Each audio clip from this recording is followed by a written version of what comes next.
സ്വാഗതം എല്ലാവർക്കും പുതിയൊരു സെഷനിലേക്ക്. നമ്മൾ ഇന്ന് വളരെ പ്രധാനപ്പെട്ട ഒരു കാര്യം അറിയിക്കാൻ വേണ്ടിയിട്ടാണ് ഈ ഒരു വീഡിയോ ചെയ്യുന്നത്. നിങ്ങൾക്കറിയാം, നമ്മുടെ കേട്ടറ്റ് എക്സാമിൻ്റെ അവസാന തീയതി മെയ് 2-ാം തീയതിയിലേക്കായിരുന്നു നീട്ടിയത് അല്ലേ. അപ്പോൾ നമ്മൾ 26-ാം തീയതി ഉള്ളത് മെയ് 2 വരെയുള്ള ഒരു ദിവസം നമുക്ക് എക്സ്റ്റെൻഡ് ചെയ്ത് തന്നിട്ടുണ്ടായിരുന്നു. അപ്പോൾ റീസെൻ്റായിട്ട് കുറച്ച് പേര് മെസ്സേജ് ചെയ്തിട്ടുണ്ടായിരുന്നു, നമ്മുടെ സൈറ്റ് എന്തോ ബുദ്ധിമുട്ടുണ്ട്, അതായത് അപ്ലൈ ചെയ്യാൻ വേണ്ടി പറ്റുന്നില്ല എന്നുള്ള രീതിയിലൊക്കെയുള്ള മെസ്സേജ് രാവിലെ മുതൽ കാണുന്നുണ്ട്. സ്വന്തമായി ചെയ്യുന്നവരാണെങ്കിൽ ഏറ്റവും നല്ലത് നിങ്ങളൊരു 12 മണി സമയത്തൊക്കെ ചെയ്യാൻ വേണ്ടി ശ്രമിക്കുന്നത് നല്ലതായിരിക്കും. ആ ഒരു സമയത്ത് ഇന്നാണ് ഇപ്പോൾ ഈ പറയുന്ന സമയത്ത്. ഓക്കെ, ആ ഒരു സമയത്ത് നിങ്ങൾക്ക് എന്ത് ചെയ്യാൻ പറ്റും, കുറച്ചും കൂടി വേഗത്തിൽ ചെയ്യാൻ വേണ്ടി പറ്റും. ആ സമയത്ത് ആളുകൾ കുറവായിരിക്കും, ആ ഒരു വെബ്സൈറ്റ് സന്ദർശിക്കുന്ന ആളുകൾ കുറവായതുകൊണ്ട് തന്നെ നമുക്ക് ചെയ്യാൻ പറ്റും. 2-ാം തീയതി അവസാന തീയതി ആയതുകൊണ്ട് തന്നെ നാളത്തേക്ക് വെക്കാതിരിക്കുന്നതായിരിക്കും കുറച്ചും കൂടെ നല്ലതുണ്ടാവുക. അത്യാവശ്യം എല്ലാവരും അപ്ലൈ ചെയ്തിട്ടുണ്ട്, എന്നിരുന്നാലും കുറേ ആളുകൾ അറിയാത്തത് മൂലം അല്ലേ, മുന്നേ ഡേറ്റ് ഒന്നും അറിയാത്തത് മൂലം അപ്ലൈ ചെയ്യാൻ ലേറ്റായ ആളുകളുണ്ട്. നമ്മളന്ന് ഡേറ്റ് എക്സ്റ്റെൻഡ് ചെയ്തു എന്ന് പറഞ്ഞൊരു വീഡിയോ ഇട്ടപ്പോഴാണ് കുറച്ച് പേര് പറഞ്ഞത് എന്താണ്, നമ്മളിപ്പോഴാണ് നോട്ടിഫിക്കേഷൻ വന്നു എന്നുള്ള കാര്യം അറിയുന്നത് എന്ന് പറഞ്ഞത്. അപ്പോൾ അതുപോലെ അറിയാത്ത വിട്ടുപോയ ആളുകളൊക്കെ ഉണ്ടാകും. എന്നിരുന്നാലും എത്രയും പെട്ടെന്ന് നിങ്ങൾ ചെയ്യാൻ വേണ്ടിയിട്ട് ശ്രദ്ധിക്കുക. പിന്നെ മറ്റൊരു കാര്യം, നമുക്കിതാ ഇവിടെ നിങ്ങൾക്ക് കാണാൻ വേണ്ടി പറ്റും. ഇതാണ് നമ്മുടെ സൈറ്റ്, ഇതാണ് കേട്ടറ്റ് ഏപ്രിൽ 2024 എന്ന് വെച്ചാൽ ഇവിടെ ക്ലിക്ക് ചെയ്താൽ രജിസ്റ്റർ ഹിയർ എന്ന് കാണും. ഇവിടെ ഈ രജിസ്റ്റർ ഹിയർ എന്നുള്ളതിൽ ക്ലിക്ക് ചെയ്താൽ നിങ്ങൾക്ക് അപ്ലൈ ചെയ്യാം, ഓൺലൈനായിട്ട് അപ്ലൈ ചെയ്യാൻ പറ്റും. ഓക്കെ, നോട്ടിഫിക്കേഷൻ വായിച്ച് നോക്കണം എന്നുള്ളവർക്ക് തൊട്ടടുത്തുള്ള നോട്ടിഫിക്കേഷൻ എന്ന് പറയുന്ന ഈ സെക്ഷനിൽ നിങ്ങൾക്ക് വന്നാൽ മതി. പിന്നെ മറ്റൊരു കാര്യം, ഇവിടെ ഇങ്ങനെ സ്ക്രോൾ ചെയ്ത് ഇവിടെ ഇങ്ങനെ പോകുന്നത് നിങ്ങൾ കാണും. 2-ാം തീയതി തന്നെയാണ് ലാസ്റ്റ് ഡേറ്റ്. നിലവിൽ എന്താണ് അതിൽ മറ്റ് രീതിയിലുള്ള അപ്ഡേറ്റ്സ് ഒന്നും വന്നിട്ടില്ല. അതുപോലെ നിങ്ങൾക്ക് 4-ാം തീയതി മുതൽ എന്ത് ചെയ്യാൻ പറ്റും, നമ്മുടെ ആപ്ലിക്കേഷനിൽ ഏതെങ്കിലും തരത്തിലുള്ള എഡിറ്റ് ആവശ്യമുണ്ട്, തിരുത്തലുകൾ ആവശ്യമുണ്ടെങ്കിൽ നിങ്ങൾക്ക് ചെയ്യാനുള്ള ഒരു അവസരമുണ്ട്. 4-ാം തീയതി മുതൽ പിന്നെ ഏപ്രിൽ 4-ാം തീയതി മുതൽ 7-ാം തീയതി വരെയുള്ള ദിവസങ്ങളായിട്ട് നിങ്ങൾക്ക് എന്ത് ചെയ്യാം, നമ്മുടെ കേട്ടറ്റിലെ ആപ്ലിക്കേഷനിലെ തെറ്റുകൾ തിരുത്താനുള്ള ഒരു അവസരം തന്നിട്ടുണ്ട്. അപ്പോൾ നിങ്ങൾക്ക് നമ്മളന്ന് മുന്നേ സൂചിപ്പിച്ച വീഡിയോയിൽ അത് വെച്ച് നിങ്ങൾക്ക് എന്ത് ചെയ്യാം, തെറ്റുകളൊക്കെ ഉണ്ടെങ്കിൽ തിരുത്താൻ വേണ്ടിയുള്ള ഒരു ടൈമാണ് നിങ്ങൾക്ക് ചെയ്യാം. ഏറ്റവും നല്ലത് എന്തെങ്കിലും തരത്തിൽ ഉണ്ടോ ഇല്ലയോ എന്നുള്ള കാര്യം നിങ്ങൾ ഇപ്പോൾ നോക്കണം. നിങ്ങൾ എന്ത് ചെയ്യുക, ആ ഒരു 4-ാം തീയതി ആയിക്കഴിഞ്ഞാൽ അപ്ലൈ ചെയ്ത എല്ലാവരും എന്ത് ചെയ്യുക, സൈറ്റിൽ കയറിയിട്ട് എന്ത് ചെയ്യുക, കാൻഡിഡേറ്റ് ലോഗിൻ സെക്ഷനിൽ പോകുക. അതായത് നിങ്ങൾ ഇവിടെ രജിസ്റ്റർ ഹിയർ എന്ന് പറയുന്ന ഓപ്ഷനിൽ പോയി കഴിഞ്ഞാൽ ഇവിടെ നോക്കിയാൽ ആദ്യമായിട്ട് അപ്ലൈ ചെയ്യുന്നവരാണെങ്കിൽ ന്യൂ രജിസ്ട്രേഷനിലാണ് ക്ലിക്ക് ചെയ്യേണ്ടത്.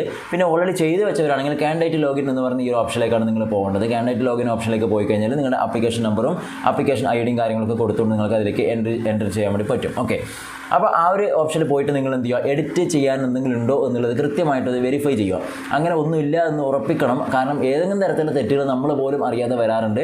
അങ്ങനെ വന്നു കഴിഞ്ഞാൽ നമുക്ക് എന്താ ബുദ്ധിമുട്ടെന്ന് വെച്ചാൽ വെരിഫിക്കേഷന് പോകുന്ന സമയത്ത് അതൊക്കെ പിന്നീട് ഒരു പ്രശ്നങ്ങളായി മാറാറുണ്ട്.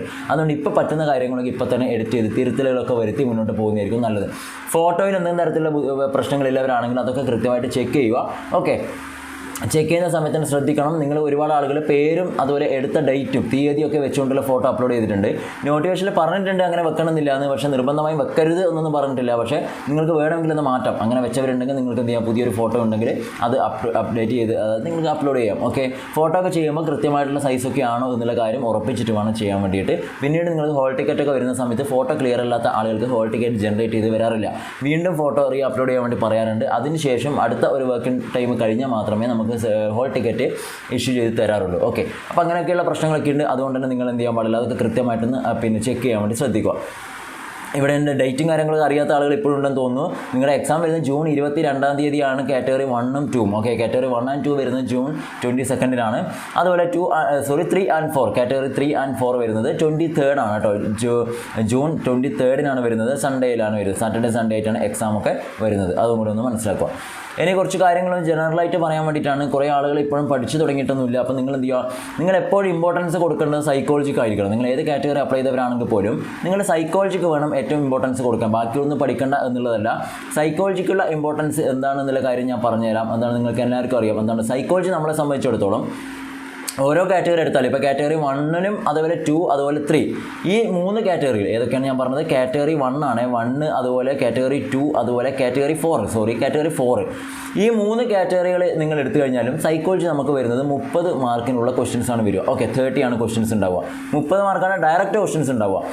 കാറ്ററ്റ് പിന്നെ 3ലേക്ക് വന്നു കഴിഞ്ഞാൽ നമുക്കവിടെ സൈക്കോളജി വരുന്നത് 40 മാർക്കിനാണ് ക്വസ്റ്റ്യൻസ് ഉണ്ടാവുക. 40 സൈക്കോളജി ക്വസ്റ്റ്യൻസ് ആണ് കാറ്ററ്റ് 3 അവിടെ നിങ്ങൾ ശ്രദ്ധിക്കേണ്ട ഒരു കാര്യം, ഇവിടെ ഈ 1 അതുപോലെ 2 അതുപോലെ 4 ഈ 3 കാറ്റഗറികളിലും സൈക്കോളജി ക്വസ്റ്റ്യൻസ് പോലെ തന്നെ മറ്റെല്ലാ ക്വസ്റ്റ്യൻസും എന്തായിരിക്കും, മലയാളത്തിലും അതുപോലെ ഇംഗ്ലീഷിലും നിങ്ങൾക്ക് വായിക്കാൻ വേണ്ടി പറ്റും. 2 മീഡിയത്തിലും ക്വസ്റ്റ്യൻസ് ഉണ്ടാവും. മലയാളം അപ്ലൈ ചെയ്തവരാണെങ്കിൽ മലയാളത്തിൽ, ഇനിയല്ല തമിഴ്, തെലുങ്ക് അതുപോലെ കന്നഡയൊക്കെ ഓപ്റ്റ് ചെയ്തവരുണ്ട്. അങ്ങനെയാണെങ്കിൽ കന്നഡ പ്ലസ് ഇംഗ്ലീഷ്, ആ രീതിയിലാണ് 2 മീഡിയത്തിലും ക്വസ്റ്റ്യൻസ് ഉണ്ടാവും. കാറ്റഗറി 3ലേക്ക് വന്നാൽ നിങ്ങൾക്ക് ഇംഗ്ലീഷ് മീഡിയം മാത്രമേ ക്വസ്റ്റ്യൻ ഉണ്ടാവൂ എന്നുള്ള കാര്യം കൂടെ ഓർമ്മിപ്പിക്കുകയാണ്. ഇനി സൈക്കോളജിയുടെ ഇമ്പോർട്ടൻസ് ഞാനൊന്ന് പറഞ്ഞുതരാം. ഇത് പറയാനുള്ളൊരു കാര്യമുണ്ട്. ഫസ്റ്റ് ആൻഡ് സെക്കൻഡ്, അതുപോലെ ഫോർത്ത്, അതുപോലെ തേർഡ്, എല്ലാം ആവട്ടെ 4 കാറ്റഗറികൾ എടുത്താലും നിങ്ങൾക്കിപ്പോൾ മനസ്സിലായിട്ടുണ്ടാകും 30 ക്വസ്റ്റ്യൻസാണ് direct child education psychology and pedagogy എന്ന് പറയുന്ന സെഷനിൽ ഉണ്ടാവുക. ഇവിടെ 40 എണ്ണമാണ് ഉണ്ടാവുക. എന്നാൽ നിങ്ങൾക്ക് തന്നെ അറിയാം, ഇപ്പോൾ കാറ്റഗറി 1 എടുത്താൽ നമുക്ക് പഠിക്കാനുള്ള ടോപ്പിക് ഏതൊക്കെയാണ് നിങ്ങൾക്ക് എല്ലാവർക്കും അറിയാം. നമ്മൾ എന്തൊക്കെ പഠിക്കണം?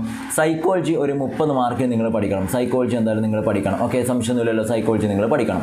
രണ്ടാമത് അതിൻ്റെ കൂടെ തന്നെ വരുന്നതാണ് ഒന്ന് മലയാളത്തിൻ്റെ ചോദ്യങ്ങളുണ്ടാവും 30 എണ്ണം അല്ലേ. സൈക്കോളജി 30 മാർക്കാണ്, മലയാളത്തിൻ്റെ 30 മാർക്കാണ്. ഇതൊക്കെ ഒന്നും കൂടി ഓർമ്മിപ്പിക്കുകയാണെങ്കിൽ ഒരുപാട് ആളുകൾക്ക് ഇതിൽ ധാരണയില്ല എന്നുള്ള കാര്യം എനിക്ക് കമൻറ്റ് കണ്ടപ്പോൾ മനസ്സിലായി. കാരണം ഒരുപാട് ആളുകൾ ഫ്രഷ് ആയിട്ട് എഴുതാൻ പോകുന്നവരുണ്ട്. അതുപോലെ ഇംഗ്ലീഷ് ഉണ്ട്, അതിന് നമുക്ക് 30 മാർക്കിൻ്റെ ചോദ്യം വരും. പിന്നെ വരുന്നത് EVS ആണ് കേട്ടോ. EVS ആണ് എൻവയോൺമെൻറ്റൽ സ്റ്റഡീസ് അല്ലേ, നിങ്ങൾക്ക് എല്ലാവർക്കും അറിയാം. അതിന് ഒരു 30 മാർക്കിൻ്റെ ക്വസ്റ്റ്യൻസ് ആണ് ഉണ്ടാവുക. ലാസ്റ്റ് വരുന്നതാണ് സിമ്പിൾ മാത്സ് ആണ്. ഓക്കെ, ഏറ്റവും സിമ്പിളായിട്ടുള്ള മാത്സാണ് വരിക. ഒരു സാധാ ഒരു UPS സെഷൻ ബേസ് ഉള്ള ടീച്ചേഴ്സിന് അറിഞ്ഞിരിക്കേണ്ട ഏറ്റവും ബേസിക് ആയിട്ടുള്ള മാത്സാണ്. മാത്സ് അറിയില്ല എന്ന് പറയാൻ പാടില്ല, അറിയാൻ ശ്രമിക്കുക എന്നുള്ളതാണ്. ഓക്കെ, അപ്പോൾ അതിനെത്രയാണ് 30 മാർക്കാണ് ഉണ്ടാവുക. ഇങ്ങനെ ഇതാ നോക്കിയേ, 5 30 150 ക്വസ്റ്റ്യൻസ് ആണ് ഉണ്ടാവുക. 150 ക്വസ്റ്റ്യൻസ് ആണ് നമ്മുടെ കയ്യിൽ ഉണ്ടാവുക. ക്ലിയർ? ഇനിയിപ്പോൾ കാറ്റഗറി 2ലേക്ക് വന്ന് നമ്മളിപ്പോൾ പറഞ്ഞത് കാറ്റഗറി പിന്നെ 1ൻ്റെ കാര്യമാണ് കേട്ടോ. 1ൻ്റെ കാര്യമാണ് ഞാനിപ്പോൾ പറഞ്ഞത്. ഇനിയിപ്പോൾ 2ലേക്കാണ് നമ്മൾ വരുന്നതെങ്കിൽ എല്ലാവരും ശരിക്കും ശ്രദ്ധിക്കണം. 2ലേക്കാണ് വരുന്നതെങ്കിൽ ഈ പറഞ്ഞ പോലെ സൈക്കോളജി എന്തുതന്നെയാണ്, സൈക്കോളജിയുടെ ക്വസ്റ്റ്യൻസ് നമുക്ക് എത്രയാണ് 30 എണ്ണം തന്നെയാണ് ഉണ്ടാവുക. 2ലും സൈക്കോളജി ക്വസ്റ്റ്യൻസ് 30 എണ്ണം തന്നെയാണ് ഉണ്ടാവുക. അത് ക്ലിയറായി. പിന്നെ നമുക്ക് 2ൽ വരുന്നതാണ് എന്താണ്, മലയാളം ഉണ്ടല്ലേ. മലയാളം നിങ്ങൾക്കൊരു 30 മാർക്കിന് ക്വസ്റ്റ്യൻ കിട്ടും. ഇംഗ്ലീഷും 30 മാർക്കിന് ക്വസ്റ്റ്യൻ ഉണ്ട്. ഞാൻ പറഞ്ഞു മലയാളം ഓപ്റ്റ് ചെയ്ത രീതിയിൽ മാത്രമേ ഉണ്ടാവൂ. മലയാളത്തിൽ പകരം ചിലപ്പോൾ കന്നഡ അല്ലെങ്കിൽ തമിഴ് മീഡിയം ഒക്കെ ഉള്ളവരാണെങ്കിൽ അതിനനുസരിച്ച് ക്വസ്റ്റ്യൻസ് മാറും. ഓക്കെ, ഇംഗ്ലീഷും 30 മാർക്കിന് ക്വസ്റ്റ്യൻസ് ഉണ്ടാവും. പിന്നെ നമുക്ക് വരുന്നത് ഇവിടെ EVS മാത്സ് എന്ന് പറഞ്ഞതിന് പകരം ഇവിടെ വരുന്നത് എന്താണെന്നറിയോ, 2 സെക്ഷനാണ്. ഒന്നെങ്കിൽ നിങ്ങൾക്ക് പിന്നെ സയൻസ് അതുപോലെ മാത്സ്, സയൻസ് പ്ലസ് മാത്സ് ആണ് കേട്ടോ. രണ്ടും ഒരുമിച്ചാണ്. അത് രണ്ടും കൂടെ എത്രയാണ് 60 മാർക്കിൻ്റെ ക്വസ്റ്റ്യൻ ഉണ്ടാവുക. അല്ലെങ്കിൽ സോഷ്യൽ സയൻസ് ആണ് ഉണ്ടാവുക. അതല്ലെങ്കിൽ social science. Clear? Social science അത് എത്ര മാർക്കിന് ഉണ്ടാവും? 60 മാർക്കിൻ്റെ ചോദ്യമാണ് ഉണ്ടാവുക. ക്ലിയർ ആവുന്നുണ്ടല്ലോ? അപ്പോൾ നിങ്ങൾക്ക് 2 ഓപ്ഷനാണ്. എന്താണ്, ഈ 3ഉം എല്ലാവർക്കും ആണ് കോമൺ ആയിട്ടുള്ളതാണ്. രണ്ടാമത് നിങ്ങൾക്ക് ഓപ്റ്റ് ചെയ്യാൻ വേണ്ടിയുള്ള ഓപ്ഷൻ ഉണ്ട്. അത് അപ്ലിക്കേഷൻ കൊടുക്കുന്ന സമയത്തുള്ള ഒരു ഓപ്റ്റ് ചെയ്യാനുള്ള ഓപ്ഷൻ അല്ല.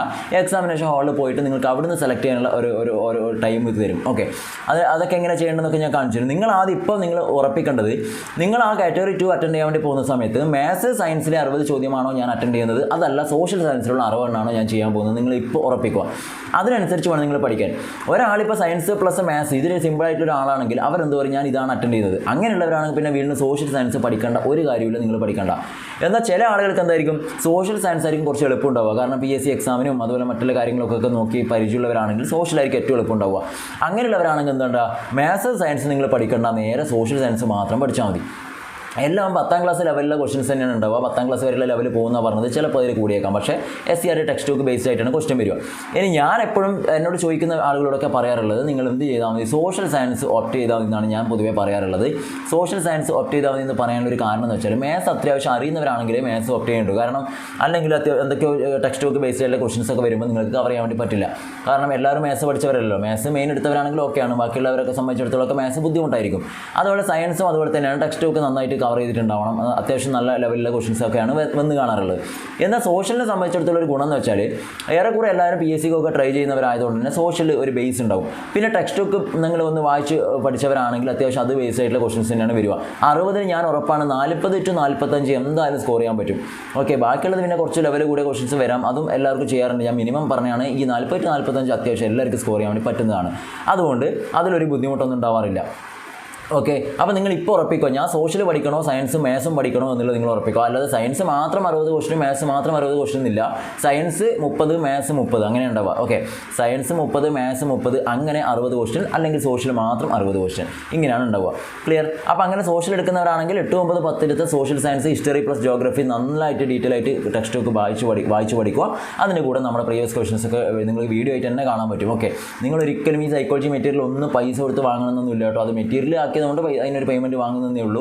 ഓക്കെ, അപ്പോൾ നിങ്ങൾ എന്ത് ചെയ്യുക, നിങ്ങളത് വീഡിയോ ഫോമിൽ നമ്മളെ വീഡിയോ ആയിട്ട് തന്നെ പ്ലേലിസ്റ്റിലുണ്ട്. സൈക്കോളജിൻ്റെയും എല്ലാത്തിനും വീഡിയോ തന്നെ ഉണ്ട്. നമ്മൾ പ്രീവിയസ് ഒരുപാട് ചെയ്തിട്ടുണ്ട്. അത് കേട്ട് പഠിച്ച് നോട്ടൊക്കെ തയ്യാറാക്കിയുള്ള ആളെ സംബന്ധിച്ചിടത്തോളം നിങ്ങൾ വീണ്ടും ഇവിടെ PDF നിങ്ങൾ പൈസ കൊടുത്തിട്ടൊന്നും അവിടെ പോയിട്ട് വാങ്ങിക്കൊന്നും വേണ്ട, യാതൊരു ആവശ്യമില്ല. ഓക്കെ, ഞാൻ പറഞ്ഞല്ലോ, നമ്മൾ അത്രയും സമയമില്ലാത്ത ഒരാളെ സംബന്ധിച്ചിടത്തോളം അവർ ആഗ്രഹിക്കും PDF ആയിട്ട് കിട്ടണം എന്നുള്ളത്. അങ്ങനെ ആകുമ്പോൾ അതിന് വേണ്ടി മാത്രം ചെയ്ത് വെച്ചാണ്. അല്ലാതെ അത് PDF വാങ്ങിച്ചാലേ നിങ്ങൾക്ക് കേട്ടിട്ട് കിട്ടുന്നൊന്നുമില്ല. കാര്യം നമ്മൾ PDF ചെയ്തിട്ടുണ്ടെങ്കിൽ പോലും നിങ്ങളുടെ ആവശ്യമാണ് നോക്കേണ്ടത്. നിങ്ങൾക്ക് വീഡിയോ കേട്ട് പഠിക്കുന്ന ഒരാളാണ് ആളെ സംബന്ധിച്ചിടത്തോളം PDF-ൻ്റെ യാതൊരു ആവശ്യമില്ല. ഓക്കെ, അത് മാത്രം പഠിച്ചാൽ മതി.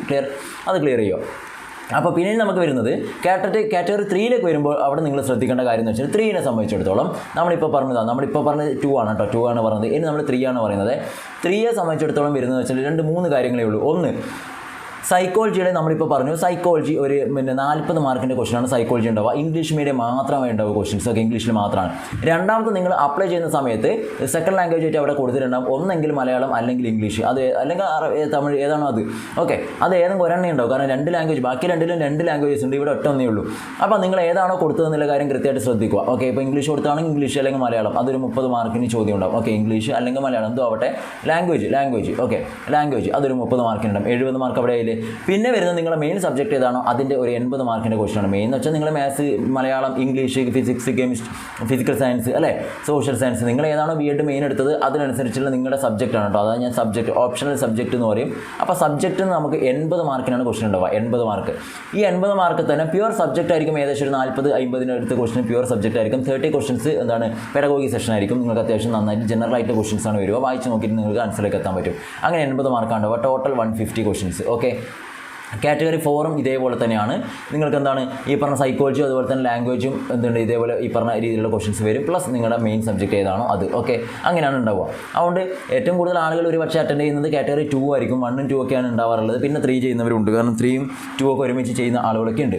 അപ്പോൾ ഇത്രയാണ് നിങ്ങളുടെ ക്വസ്റ്റ്യൻ പാറ്റേൺ എന്നുള്ള കാര്യം മനസ്സിലായെന്ന് ഞാൻ വിചാരിക്കുന്നു. കാരണം ഒരുപാട് ആളുകൾ ഒരു കൺഫ്യൂഷൻ പറഞ്ഞിട്ടുണ്ടായിരുന്നു. അതാണ് ഞാൻ ഇവിടെ ഇപ്പോൾ ഇതിങ്ങനെ വിശദാക്കിയത്. ഓക്കെ, ഇനി നിങ്ങൾ ശ്രദ്ധിക്കേണ്ട കാര്യം, ഞാൻ ആദ്യം പറഞ്ഞു തുടങ്ങിയത് സൈക്കോളജിക്ക് ഇമ്പോർട്ടൻസ് ഉണ്ട് എന്നുള്ളതാണ്. എന്തുകൊണ്ടാണെന്നാൽ നിങ്ങളിപ്പോൾ ഒരു കാറ്റഗറി എടുത്താൽ, ഇപ്പോൾ കാറ്റഗറി 1 നിങ്ങൾ എടുക്കുന്നെങ്കിൽ psychology plus pedagogy direct 30 question അവിടെ ഉണ്ടാവുമെന്ന് ഞാൻ പറഞ്ഞു.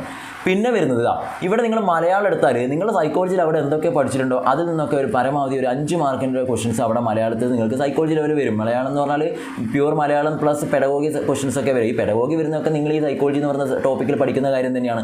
5 ഞാൻ മിനിമം പറഞ്ഞാണ്, ചിലപ്പോൾ 5, 6, 7 ഒക്കെ വരാറുണ്ട്. ജനറൽ ആയിട്ട് ക്വസ്റ്റൻ ഞാൻ ഉദ്ദേശിക്കുന്നത് എല്ലാം എന്താണ്, പിന്നെ ജീൻ ബിയാഷാർ, വൈഗോസ്കി അങ്ങനെ ഡയറക്റ്റ് അവരെ പേര് വെച്ചുള്ള ക്വസ്റ്റൻസ് അല്ല പറയുന്നത്. പെഡഗോഗി സെഷൻ ജനറൽ ആയിട്ട് ക്വസ്റ്റൻസ്. ഓക്കെ, ക്ലാസ്സിൽ വൈകി വരുന്ന കുട്ടി അല്ലേ, എപ്പോഴും ഒരു കുട്ടി നിങ്ങളുടെ ക്ലാസ്സിൽ വൈകി വരുന്നു, അപ്പോൾ നിങ്ങൾ ആ കുട്ടിയോട് ഏത് രീതിയിലായിരിക്കും പ്രതികരിക്കും, അങ്ങനെയുള്ള ജനറൽ ക്വസ്റ്റൻ ഉണ്ട്. അതൊക്കെ നമ്മുടെ പെഡഗോഗിയിൽ ഉൾപ്പെടുന്നതാണ്. അപ്പോൾ അതൊക്കെ വരും. അപ്പോൾ 5 എണ്ണം ഞാൻ മിനിമം കൂട്ടിയിട്ടുണ്ട്, 10 വരെയൊക്കെ പോകാറുണ്ട്. ഇംഗ്ലീഷിലും ഇതേപോലെ ഒരു 5 എണ്ണം നിങ്ങൾക്ക് കൂട്ടാം. ഓക്കെ, 10 വരെയൊക്കെ പോകാറുണ്ട്. EVS-ലും ഇതേപോലെ തന്നെയാണ്. 30 5 മിനിമം ക്വസ്റ്റനാണ് അങ്ങനെ ഉണ്ടാവാറുണ്ട്. മാത്സ് എടുത്താൽ നിങ്ങൾക്ക് പെഡഗോഗി സെഷൻ കാണാറുണ്ട്. അങ്ങനെ ആയാൽ നിങ്ങളൊന്ന് കൂട്ടിയൊക്കെ 30ൻ്റെ കൂടെ 5, 10, 15, 20 ഏകദേശം 50ഓളം ക്വസ്റ്റൻസ് അല്ലെ 50 ക്വസ്റ്റൻസ് ഈ പെഡഗോഗിയിൽ വരും. അതുപോലെ തന്നെയാണ് മറ്റെല്ലാത്തിലും വരിക. ഓരോ കാറ്റഗറിക്ക് ഈ റേഞ്ചിൽ ക്വസ്റ്റൻ വരാറുണ്ട്. കാറ്റഗറി 3ലും 4ലേക്കും വന്നാൽ അതിലധികം വരും. കാരണം 30ഓളം ക്വസ്റ്റൻസ് ഡയറക്റ്റ് പെഡഗോഗി തന്നെ വരാറുണ്ട്. 10, 60, 70ഓളം ക്വസ്റ്റൻസ് സൈക്കോളജി പെഡഗോഗിയിൽ വരാറുണ്ട്. അത്ര ഇമ്പോർട്ടൻസ് ആണ് ഈ സൈക്കോളജിക്ക്. അതുകൊണ്ടാണ് സൈക്കോളജിക്ക് അത്ര ഇമ്പോർട്ടൻസ് കൊടുത്ത് നിങ്ങൾ പഠിക്കണം എന്ന് പറയുന്നത്. വെറും ഒരു 30 മാർക്കല്ല നമ്മളവിടെ ഉദ്ദേശിക്കുന്നത്. അത്രയും കാര്യങ്ങൾ മനസ്സിലായി. ഇതൊക്കെ ഒരു അനാലിസിസ് ചെയ്ത് നമ്മൾ കൃത്യമായിട്ട് പറയുന്നതാണ്. വെറുതെ പറഞ്ഞ് നിങ്ങളെ ഇതാക്കുന്നതല്ല, ബുദ്ധിമുട്ടിക്കുന്നതല്ല, കാര്യം മനസ്സിലാക്കാൻ വേണ്ടിയിട്ടാണ്. ഓക്കെ, അത്രയും കാര്യങ്ങൾ നിങ്ങൾ അവിടെ നിന്ന് മനസ്സിലാക്കുക. ഇനി നിങ്ങൾ ശ്രദ്ധിക്കേണ്ട ഒരു കാര്യം എന്ന് വെച്ചാൽ നമ്മൾ സൈക്കോളജിക്ക് അത്ര ഇമ്പോർട്ടൻസ് കൊടുത്ത് കൃത്യമായിട്ട് ടോപ്പിക് വൈസിലെ കാര്യങ്ങളൊക്കെ കവർ ചെയ്തിട്ട് വേണം നിങ്ങൾ പഠിച്ചു തുടങ്ങാൻ. അപ്പോൾ നിങ്ങൾ മനസ്സിലാക്കും, വെറുതെ നമ്മളൊരു പ്രീവിയസ് ക്വസ്റ്റ്യൻ മാത്രം ചെയ്തുകൊണ്ട് കാര്യമില്ല. എങ്ങനെ പഠിച്ചു തുടങ്ങണം എന്നുള്ള മനസ്സിലാവണമെങ്കിൽ നിങ്ങൾ ആദ്യം ചെയ്യേണ്ടത് കുറച്ചധികം പ്രീവിയസ് ക്വസ്റ്റ്യൻസ് കാണുക. അതിന് നിങ്ങൾ ചെയ്യേണ്ടത് നമ്മുടെ ചാനലിൽ പോയാൽ തന്നെ പ്ലേലിസ്റ്റിൽ സൈക്കോളജി പ്രീവിയസ് ക്വസ്റ്റ്യൻ എന്ന് പറഞ്ഞിട്ട് ഒരുപാട് വീഡിയോസ് കാണും. ഒരുപാട് വീഡിയോസ് ഉണ്ട്. അതിൽ ഏതെങ്കിലും നിങ്ങൾക്ക് ഇഷ്ടപ്പെട്ട ഒരു 5 സെറ്റ് പ്രീവിയസ് ക്വസ്റ്റ്യൻസ് നിങ്ങൾ നോക്കുക. 5 സെറ്റ്. ആ 5 സെറ്റിൽ ഓരോ സെറ്റും കൃത്യമായിട്ടൊന്ന് കേട്ട് നോക്കുക. എന്നിട്ട് തൊട്ടടുത്തേക്ക് പോവുക. അങ്ങനെ പോകുമ്പോൾ തന്നെ റിപ്പീറ്റ് ആയിട്ട് ചില ടോപ്പിക്കുകൾ അവിടെ കാണാനുണ്ടാവും. ഇപ്പോൾ പിയാഷെ എന്നുള്ള പേര് വരുന്ന ക്വസ്റ്റൻ ഉണ്ടാവും, വൈഗോസ്കി എന്നുള്ള പേര് വരുന്ന ക്വസ്റ്റൻ ഉണ്ടാവും, നോം ചോംസ്കി വരാറുണ്ട്. അങ്ങനെ നിങ്ങൾക്ക് തന്നെ മനസ്സിലാവും. അങ്ങനെ രണ്ടാമത്തിൽ നിന്ന് മൂന്നാമത്തെ സെറ്റ് നിങ്ങൾക്ക് അറിയുമ്പോൾ ആദ്യത്തെ 2ലും പറഞ്ഞു വെച്ച സാധനം 3-ലുണ്ടാവും. അങ്ങനെ ഓരോന്നിലേക്ക് വരുമ്പോഴും കുറച്ച് ഇങ്ങനെ വിട്ട് മാറി വരും. എന്ന് വെച്ചാൽ റിപ്പീറ്റ് ആയിട്ടുള്ള കാര്യങ്ങൾ സെഷൻ കാണും. അങ്ങനെ 5 എണ്ണം കവർ ചെയ്യുമ്പോൾ നിങ്ങൾക്ക് മനസ്സിലാവും, ഇന്ന സെഷനൊക്കെ ഇമ്പോർട്ടൻസ് ആണ്. അങ്ങനെ വേണം നിങ്ങൾ ആദ്യം ഒന്ന് അനലൈസ് ചെയ്ത് മനസ്സിലാക്കാൻ. ആദ്യമായിട്ട് അറ്റൻഡ് ചെയ്യാൻ വേണ്ടി പോകുന്നവരോടാണ് പറയുന്നത്. ഇതിന് മുന്നേ പോയവർക്കൊക്കെ കൃത്യമായിട്ട് അറിയാം. അങ്ങനെ നിങ്ങൾ എന്ത് ചെയ്യണം, ഇമ്പോർട്ടൻ്റ് ആയിട്ട് ടോപ്പിക്കൊക്കെ പഠിക്കണം. അതിനും നിങ്ങൾക്ക് സൊല്യൂഷൻ ഉണ്ട്. നമ്മുടെ ചാനലിൽ പ്ലേലിസ്റ്റ് പോയാൽ psychology, KTET psychology topic wise class എന്ന് പറഞ്ഞുകൊണ്ട് ഒരു പ്ലേലിസ്റ്റ് ഉണ്ട്. ആ പ്ലേലിസ്റ്റിൽ 75 അധികം ടോപ്പിക്ക് നമ്മൾ ചെയ്തിട്ടുണ്ട്. അത് കൃത്യമായിട്ട് ഡീറ്റെയിൽ ആയിട്ട് നിങ്ങൾ പഠിക്കുക. അത് പഠിക്കുന്നതിന് കൂടെ പ്രീവിയസ് ക്വസ്റ്റ്യൻ സോൾവ് ചെയ്യണം. കാരണം ടോപ്പിക്ക് മാത്രം പഠിച്ചിട്ട് പോയിട്ട് കാര്യമില്ല. പ്രീവിയസ് ക്വസ്റ്റ്യൻ്റെ വീഡിയോയും നമ്മുടെ പ്ലേലിസ്റ്റിൽ തന്നെ കാണാൻ പറ്റും, സൈക്കോളജി പ്രീവിയസ് ക്വസ്റ്റ്യൻസ്. ഓക്കെ, അങ്ങനെ കൃത്യമായിട്ട് പഠിച്ച് സിസ്റ്റമാറ്റിക്കായിട്ട് പോയാൽ നിങ്ങൾക്ക് അടിപൊളിയായിട്ട് സ്കോർ ചെയ്യാൻ വേണ്ടി പറ്റും. നിങ്ങൾ ആദ്യം അങ്ങനെ പ്ലാൻ ചെയ്തൊക്കെ ഞാൻ പഠിക്കുമെന്നുള്ള കാര്യം നിങ്ങൾ പ്ലാൻ ചെയ്യുക. അങ്ങനെ വേണം നമുക്ക് മുന്നോട്ട് പോകാൻ. ഓക്കെ, അതിൻ്റെ കൂടെ ഇനിയിപ്പോൾ കേട്ട് പഠിക്കാൻ സമയമില്ല എന്നുണ്ടെങ്കിൽ മാത്രം നിങ്ങൾക്ക് എന്ത് ചെയ്യുക, സോൾവ് ചെയ്യുന്ന പ്രീവിയസ് ക്വസ്റ്റ്യൻസിൻ്റെ PDF മെറ്റീരിയൽ നിങ്ങൾക്ക് ഉപയോഗിക്കാം, വാങ്ങിച്ചിട്ട് ഉപയോഗിക്കാം. ഞാൻ പറഞ്ഞു PDF മെറ്റീരിയലിന് ഇമ്പോർട്ടൻസ് കൊടുക്കണ്ട, നിങ്ങൾ എന്ത് ചെയ്യുക, അതിൻ്റെ തന്നെയാണ് വീഡിയോ ഫോമിൽ നമ്മൾ ചെയ്തിട്ടുള്ളത്. നിങ്ങൾക്ക് അത് കൃത്യമായിട്ട് മൊബൈലിൽ കേട്ട് പഠിക്കാൻ വേണ്ടി പറ്റും. അങ്ങനെ പറ്റില്ല എന്നുള്ള ആളുകൾ മാത്രം എന്ത് ചെയ്താൽ മതി, PDF നിങ്ങൾക്ക് പേയ്മെൻറ്റ് കൊടുത്തിട്ട് വാങ്ങിച്ചാൽ മതി. ഓക്കെ, അതുകൊണ്ട് ആ രീതിയിൽ യാതൊരു തരത്തിലുള്ള നിർബന്ധങ്ങളും ഇല്ല. അതുപോലെ തന്നെയാണ് മറ്റുള്ള സബ്ജക്റ്റ്. നിങ്ങൾ എന്ത് ചെയ്യണം, പ്രീവിയസ് ക്വസ്റ്റ്യൻസ് ഒന്ന് ചെക്ക് ചെയ്യുക. അങ്ങനെ പ്രീവിയസ് ക്വസ്റ്റ്യൻ ചെക്ക് ചെയ്തതിന് ശേഷം മാത്രം എന്ത് ചെയ്യുക, നിങ്ങൾ ടോപ്പിക്ക് പഠിക്കാൻ പോവുക. അതിനനുസരിച്ചുള്ള മോഡൽ ക്വസ്റ്റ്യൻസ് ഒക്കെ നിങ്ങൾ കവർ ചെയ്യുക. അതൊക്കെ പ്ലേ ലിസ്റ്റിൽ അവൈലബിൾ ആണ്. ഓക്കെ, എല്ലാം ഞാൻ അവിടെ ക്രിയേറ്റ് ചെയ്ത് വെച്ചിട്ടുണ്ട്. ആ രീതിയിൽ വേണം നിങ്ങൾ പഠിച്ചു പോകാൻ. അങ്ങനെ പഠിക്കുമ്പോൾ തന്നെ നിങ്ങൾക്ക് അത്യാവശ്യം സ്കോർ ചെയ്യാൻ പറ്റും. എപ്പോഴും നിങ്ങൾ ലക്ഷ്യം വെക്കേണ്ടത് നമുക്ക് ക്വാളിഫൈ ചെയ്യാൻ വേണ്ടി, ഇപ്പോൾ നിങ്ങൾ OBC കാറ്റഗറിയാണ്, അല്ലെങ്കിൽ OEC കാറ്റഗറിയാണ്, അതും അല്ലെങ്കിൽ SC അതുപോലെ ST കാറ്റഗറിയാണ്, ഇങ്ങനെയുള്ള ആളുകളൊക്കെ ആണെങ്കിൽ നിങ്ങൾക്ക് 82 മാർക്ക് മാത്രമേ കേട്ടറ്റിന് ക്വാളിഫൈ ചെയ്യാൻ വേണ്ടി ആവശ്യമുള്ളൂ. എന്നാൽ നിങ്ങൾ ജനറൽ കാറ്റഗറിയിലുള്ള ഒരാളാണ്, ജനറൽ ആയിട്ടുള്ള ഒരാളാണെങ്കിൽ 90 മാർക്കാണ്, 60% മാർക്കാണ് വേണ്ടത്. 90 മാർക്ക് ക്വാളിഫിക്കേഷൻ ഉണ്ട്. പിന്നെ നിങ്ങൾ ഫിസിക്കലി ഏതെങ്കിലും തരത്തിലുള്ള ബുദ്ധിമുട്ട് അനുഭവപ്പെടുന്നവരാണെങ്കിൽ നിങ്ങൾക്ക് വേണ്ടത് 75 മാർക്കാണ്, 50% സ്കോർ ചെയ്താൽ മതി. ഓക്കെ, അപ്പോൾ ഇങ്ങനെയൊക്കെ മതിയെങ്കിൽ പോലും പഠിക്കുമ്പോൾ ഒരു കാരണവശാൽ നിങ്ങൾ എന്ത് മനസ്സിലാക്കാൻ പാടില്ല, എനിക്ക് 82 മാർക്ക് മതി, അല്ലെങ്കിൽ എനിക്ക് 75 മാർക്ക് മതി, അല്ലേ, എനിക്ക് 90 മാർക്ക് വേണം. ആ രീതിയിൽ നെഗറ്റീവായിട്ടോ അല്ലെങ്കിൽ എനിക്ക് ഇത്ര മതി എന്ന് വിചാരിക്കാൻ പാടില്ല. നിങ്ങളെല്ലാവരും ഒരുപോലെ വിചാരിക്കണം, എനിക്കൊരു 100 120 മാർക്കിൻ്റെ ആവശ്യമുണ്ട്. ഓക്കെ, 120 മാർക്ക് ഞാൻ സ്കോർ ചെയ്താൽ മാത്രമേ ഞാൻ ഇത്തവണ കേട്ടിട്ട് എന്ത് മറികടക്കാൻ പറ്റൂ, അല്ലെങ്കിൽ ക്വാളിഫൈ ചെയ്യാൻ വേണ്ടി പറ്റൂ എന്ന് നിങ്ങൾ മനസ്സിൽ ഉറപ്പിക്കുക. അങ്ങനെ ദൃഢമായിട്ട് നിങ്ങൾ ഉറപ്പിച്ച് പോയി കഴിഞ്ഞാൽ ഉറപ്പായിട്ട് നിങ്ങൾക്ക് എന്ത് ചെയ്യാൻ പറ്റും, നിങ്ങൾക്ക് എത്ര മാർക്ക് വേണോ അതിനേക്കാൾ കൂടുതൽ സ്കോർ ചെയ്യാൻ വേണ്ടി പറ്റും. എപ്പോഴും നമ്മൾ പറയുന്ന അവസാനം പറഞ്ഞൊരു കാര്യമാണ് ലക്ഷ്യം 120 എന്ന് പറയുന്നത്. നിങ്ങൾ 120 മാർക്കിൽ അധികം എപ്പോഴും ലക്ഷ്യം വെച്ച് വേണം പഠിക്കാൻ. അല്ലെങ്കിൽ എന്താ ബുദ്ധിമുട്ടെന്ന് വെച്ചാൽ നിങ്ങൾ ഉദ്ദേശിച്ച മാർക്കിലേക്ക് എത്തില്ല. ഒരുപാട് ആളുകൾ ബുദ്ധിമുട്ടും, വേദനയ്ക്ക് സങ്കടപ്പെടും. 82 മാർക്ക് വേണ്ട ആളുകൾ 81 മാർക്ക് കിട്ടിയിട്ട് അവിടെ സ്റ്റോപ്പ് ചെയ്ത സാഹചര്യങ്ങൾ ഉണ്ടായിട്ടുണ്ട്. ഒരുപാട് ആളുകളുണ്ട്. ചിലപ്പോൾ ഈ വീഡിയോയുടെ കാലത്ത് തന്നെ ഒരുപാട് ആളുകൾ കമൻറ്റ് ചെയ്യും, കഴിഞ്ഞ എക്സാമിൽ ഞാൻ അത്രയും മാർക്ക് എനിക്ക് കിട്ടി, 1 മാർക്കിന് പോയി. 90 മാർക്ക് വേണ്ട ആളുകൾ 89 മാർക്കിൽ സ്റ്റോപ്പായവരുണ്ട്. 75 വേണ്ടവർ 74 സ്റ്റോപ്പായവരുണ്ട്. ആപ്ലിക്കേഷൻ കൊടുത്ത സമയത്ത് പിന്നെ OBC കാറ്റഗറിയിൽ ഒരാൾ അറിയാതെ കാറ്റഗറി ജനറലായി കൊടുത്തു. അങ്ങനെ ആകുമ്പോൾ അവർക്ക് 90 മാർക്ക് തന്നെ വേണം. പക്ഷേ എക്സാം എഴുതിയപ്പോൾ 89 മാർക്ക് കിട്ടിയിട്ടുണ്ട്. ജനറൽ അബദ്ധവശാൽ കൊടുത്തു പോയതുകൊണ്ട് ഒരു രക്ഷയില്ല. അങ്ങനെയൊക്കെയുള്ളവരാണെങ്കിൽ എത്രയും പെട്ടെന്ന് 4-ാം തീയതി നേരിട്ട് പോയിട്ട് എഡിറ്റ് ഓപ്ഷനിൽ പോവുക, കാറ്റഗറിയൊക്കെ മാറ്റുക. ഓക്കെ, അതൊക്കെ ശ്രദ്ധിക്കണം, വളരെ വളരെ ഇമ്പോർട്ടൻ്റ് ആണ്. ചിലപ്പോൾ അക്ഷയ സെൻറ്ററിൽ പോയി അവർ OBC ആണോ SC ST ആണോ എന്ന് ചോദിക്കില്ല, അവർ ജനറലും അടിച്ചു വിടും. ഓക്കെ, ഞാൻ അവരെ തെറ്റ് പറയുന്നില്ല, അവർ ചിലപ്പോൾ ശ്രദ്ധിക്കാതെ, നിങ്ങൾ പറയാതെ ഇരിക്കുമ്പോൾ അവർ ശ്രദ്ധിക്കാതെയും അങ്ങനെയൊക്കെ ചെയ്തു പോയേക്കാം. അതുകൊണ്ട് അതൊക്കെ കൃത്യമായിട്ട് നിങ്ങൾ എന്ത് ചെയ്യണം, ശ്രദ്ധിക്കണം. അവസരം വരാറില്ല, വല്ലപ്പോഴേ വരൂ, അത് കളയാൻ പാടില്ല. ഓക്കെ, ഇനിയിപ്പോൾ നിങ്ങൾക്ക് ഒരു കേട്ടറ്റ് എക്സാം എഴുതണമെങ്കിൽ നിങ്ങൾ ഡിസംബർ, ഒക്ടോബർ, നവംബർ ആ സമയത്തൊക്കെ വെയിറ്റ് ചെയ്യേണ്ടി വരും. അതിനേക്കാൾ നല്ല ഇത്തവണ നന്നായിട്ട് പഠിക്കുക. ആ രീതിയിൽ നിങ്ങൾ ക്വാളിഫൈ ചെയ്യുന്ന രീതിയിലുള്ള ഒരു സ്കോറിലേക്ക് എത്തുക. ഇനി ഞാൻ അടുത്ത ഒരു സെഷനിൽ ഞാൻ ഏത് രീതിയിൽ നിങ്ങൾ സ്റ്റാർട്ട് ചെയ്യണം എന്നുള്ളത് പറഞ്ഞുതരും. അതിൻ്റെ കൂടെ നമ്മൾ ഇനി അടുത്ത പ്രാക്ടീസിങ് സെഷനും കാര്യങ്ങളൊക്കെ നമ്മൾ സ്റ്റാർട്ട് ചെയ്യും. ഓക്കെ, അതിനനുസരിച്ചാണ് മുന്നോട്ടേക്ക് പോവുക. ഇന്നിപ്പോൾ ഒരു ജനറൽ ആയിട്ടുള്ള ഒരു ഔട്ട്ലൈൻ തന്നു എന്ന് മാത്രമേ ഉള്ളൂ. ഓക്കെ, ഞാൻ ഉറപ്പിച്ചു നിങ്ങൾക്ക് ഒരു ലക്ഷ്യം 120, അത് നിങ്ങൾ അത് ഉറപ്പിക്കുക. അത് ഉറപ്പിച്ചു കഴിഞ്ഞാൽ നിങ്ങൾ ഉറപ്പിക്കുക, നിങ്ങളുടെ മനസ്സിൽ പറ 82 പോരാ, 90 പോരാ, 120-ലധികം എനിക്ക് മാർക്ക് വേണം. അങ്ങനെ ഉറപ്പിച്ച് നോക്കിയാൽ ഒരുപാട് ആളുകൾ 130, 135 സ്കോർ ചെയ്ത ആളുകളുണ്ട്. ഓക്കെ, അപ്പോൾ അതൊക്കെ നിങ്ങൾ ഉണ്ട്. ഇനി ഞാൻ 5 തവണ എഴുതി, 6 തവണ എഴുതി, 10 തവണ എഴുതി, 20 തവണ എഴുതി, ഇനി നിങ്ങൾ 30ാമത്തെ തവണ എഴുതാൻ പോകുന്നില്ല. നിങ്ങൾ ഇത്തവണ ചെയ്തിരിക്കും, കിട്ടിയിരിക്കുന്നു ഉറപ്പിച്ച് നോക്ക്. അപ്പോൾ ഉറപ്പായിട്ട് നിങ്ങൾക്ക് ഇത്തവണ സ്കോർ ചെയ്യാൻ വേണ്ടി പറ്റും. ഓക്കെ, അതല്ല 5 തവണ എഴുതി, 6ാമത്തെ ഇനി ഞാൻ എഴുതുന്നില്ല, നിർത്തിയാണ്, മതിയായി, ഇനി എന്നെ കൊണ്ട് പറ്റില്ല, അങ്ങനെ തോന്നിയാണെങ്കിൽ നിങ്ങളെ കൊണ്ട് ഒന്നും പറ്റില്ല. ഓക്കെ, ഇത്തവണ ഞാൻ നേടിയിരിക്കും എന്നുള്ള കാര്യം നിങ്ങൾ ഉറപ്പിക്കുക. എന്നിട്ട് നിങ്ങൾ പഠിക്കുക. ഒരു ദിവസം മുന്നിലുണ്ട്, അപ്ലൈ ചെയ്യാതെ മടിച്ചിട്ട് അപ്ലൈ ചെയ്യുന്നില്ല എന്ന് വിചാരിച്ച് നിൽക്കുന്ന ആളുകൾ ആരെങ്കിലും ഉണ്ടെങ്കിൽ ഉറപ്പിക്കുക, ഞാൻ ഇത്തവണ അപ്ലൈ ചെയ്യുന്നുണ്ട്, ഉറപ്പായിട്ടും ചെയ്യും. ഇനിയുള്ള സമയം ചെറിയൊരു സമയമുള്ളൂ, ഞാൻ ചെയ്തിരിക്കും, ജയിച്ചിരിക്കും. പല ആളുകൾ നിങ്ങളെ കുറ്റം പറയുന്നവരുണ്ടാവും, എത്ര തവണ എഴുതി, അല്ല ഇതുവരെയും കിട്ടിയിട്ടില്ല, കുറ്റം പറയും. അങ്ങനെ ഒരുപാട് ആളുകൾ പറഞ്ഞുകൊണ്ടിരിക്കും. ആ കുറ്റം പറയുന്ന ആളുകളൊക്കെ ഒരു കാലത്ത് നിങ്ങൾ എന്താണ് കേട്ടിട്ട് ക്വാളിഫൈ ചെയ്തിട്ട് മറ്റൊരു മേഖലയിലേക്ക് നിങ്ങൾ പോകുമ്പോൾ അവരെന്നത് മാറ്റി പറയും. ഓക്കെ, പിന്നീട് അവർ നിങ്ങളെ വാഴ്ത്തി പറയും. അതൊക്കെ നിങ്ങൾ സ്വപ്നം കണ്ടുകൊണ്ട് നിങ്ങൾ എന്ത് ചെയ്യുക, കൃത്യമായിട്ടൊരു 120 മാർക്കിൽ അധികം നിങ്ങൾ സ്കോർ ചെയ്യാൻ വേണ്ടി ഉറപ്പിച്ചുകൊണ്ട് എന്ത് ചെയ്യുക, ഈ വരുന്ന എക്സാമിന് വേണ്ടി നിങ്ങൾ തയ്യാറെടുക്കുക. അതിന് മുന്നേ അപ്ലൈ ചെയ്യാൻ ആരെങ്കിലും ബാക്കിയുണ്ടെങ്കിൽ അത് നിങ്ങൾ ചെയ്യുക. അതൊന്ന് ഓർമ്മിപ്പിക്കാൻ വേണ്ടിയിട്ടാണ് ഇങ്ങനെയൊക്കെ പറഞ്ഞത്. ഇനി എന്ത് ചെയ്യാം, നമുക്ക് വളരെ ഇമ്പോർട്ടൻ്റ് ആയിട്ടുള്ള കാര്യങ്ങളൊക്കെ നമുക്ക് ചർച്ച ചെയ്യാൻ വരും ദിവസങ്ങൾ. ഓക്കെ, നിങ്ങളുടെ വിഷമങ്ങൾ അല്ലെങ്കിൽ നിങ്ങളുടെ സംശയങ്ങളും കാര്യങ്ങളൊക്കെ കമൻറ്റ് ചെയ്യുക, ഞാൻ നോക്കും. ഓക്കെ, കമൻറ്റ് ചെയ്യുക. ഇനി അതെല്ലാം നിങ്ങൾക്ക് അയക്കണമെങ്കിൽ, പേഴ്സണലായിട്ട് അയക്കണമെങ്കിൽ നിങ്ങൾ ഇൻസ്റ്റാഗ്രാമിൽ വേണം അയക്കാൻ. ഓക്കെ, കാരണം മറ്റുള്ള ഒരു നമ്പർ ഉണ്ട്, നിങ്ങൾ PDF ഒക്കെ വാങ്ങിക്കാൻ വേണ്ടിയിട്ടുള്ളൊരു നമ്പർ ഉണ്ടല്ലോ, 9037276771. അതിൽ നിങ്ങൾ അയക്കാതിരിക്കുന്നതായിരിക്കും നല്ലത്. കാരണം ആ നമ്പർ ഞാനല്ല നോക്കുന്നത്, അതിന് വേറെ ടീമുണ്ട്. ഓക്കെ, അവരാണ് ചെക്ക് ചെയ്യുക. അപ്പോൾ അതിൽ അത്രയും ഇമ്പോർട്ടൻ്റ് ആയിട്ടുള്ള നിങ്ങൾ മെസ്സേജ് വന്നാൽ മാത്രം അവരെനിക്ക് ഫോർവേഡ് ചെയ്യും. അത്രയേ ഉള്ളൂ. ഞാനത് സാധാരണ പുറമെ നോക്കാറുണ്ട്. പിന്നെ റിസൾട്ടൊക്കെ വരുന്ന സമയത്തൊക്കെ ആണെങ്കിൽ ഞാൻ ആ മെസ്സേജസൊക്കെ നോക്കാറുണ്ട്. ബാക്കിയൊക്കെ ഇപ്പോൾ മറ്റുള്ള ആളുകളാണ് നോക്കുക. ഓക്കെ, അവിടെ നിങ്ങൾ ഇൻസ്റ്റ ഐ ഡി ഒക്കെ ഇതിൻ്റെ താഴെ അവസാനമൊക്കെ കൊടുക്കാറുണ്ട്.